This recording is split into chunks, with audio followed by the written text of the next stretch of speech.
दुनिया हैरान कि अगर दुनिया में किसी को भूत प्रेत की बाधा हो और वह मेहंदीपुर बालाजी पहुंच जाए तो किस प्रकार से प्रेत उन्हें छोड़ देता है और चिल्ला के छोड़ के दूर भाग जाता है और उन्हें दोबारा इस प्रकार से कोई कष्ट नहीं होता।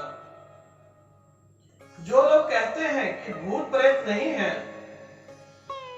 वह लोग एक बार मेहंदीपुर बालाजी जाएं और देखें कि क्या है, भूत है कि नहीं है। अगर भूत है तो भविष्य है, भविष्य है तो काल है।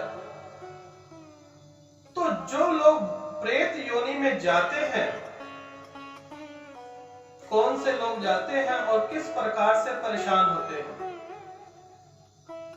जिनकी छोटी उम्र में मृत्यु हो जाती है, अकाल मृत्यु, वह प्रेत योनि में जाते हैं और देश दुनिया में अनेकों प्रकार से मनुष्यों को परेशान करते हैं। लेकिन निवारण एक ही स्थान पर है, मेहंदीपुर बालाजी।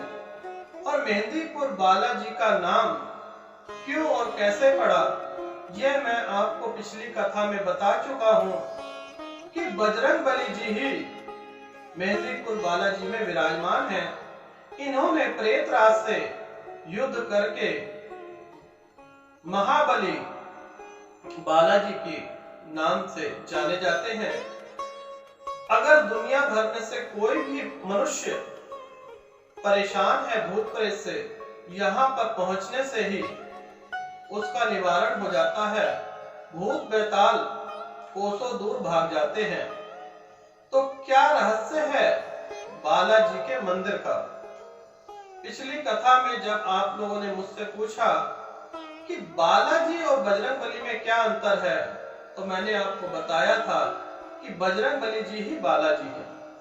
तो आज भी वही बता रहा हूं कि बजरंगबली जी ही बालाजी हैं, मेहंदीपुर बालाजी में विराजमान हैं। इनकी मंदिर की क्या है रहस्य? घने जंगलों के बीच में, दो पहाड़ों के बीच में बालाजी विराजमान हैं। लेकिन इन घने जंगलों में हर एक मनुष्य नहीं पहुंच सकता। तो एक ब्राह्मण को बजरंगबली जी ने स्वप्न दिखाया, कहा भक्त आज से तुम्हें मेरी पूजा पाठ करनी है। सुबह 4-5 बजे का टाइम था। वह ब्राह्मण बहुत घबराया और अगले दिन फिर वह सोने की कोशिश करता तो बजरंगबली जी का चेहरा उसके सामने आया था। लगातार 1 हफ्ते तक ऐसे ही चलता रहा। बजरंगबली जी आते और उसे कहते, चलो मेरे स्थान पर, वहां पर मनुष्य कल्याण के लिए एक मंदिर की स्थापना करो और मेरी पूजा पाठ करो और जन कल्याण करो। इतनी सी बात बोलते और चले जाते।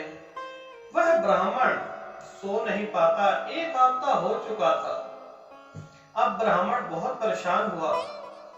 उसने पूरे गांव वालों को यह बात बताई कि एक बानर देव आते हैं मेरे स्वप्न में और कहते हैं घने जंगलों में 2 पहाड़ों के बीच में जाओ और वहां पे खुदाई करो, वहां पर आपको मेरे दर्शन हो।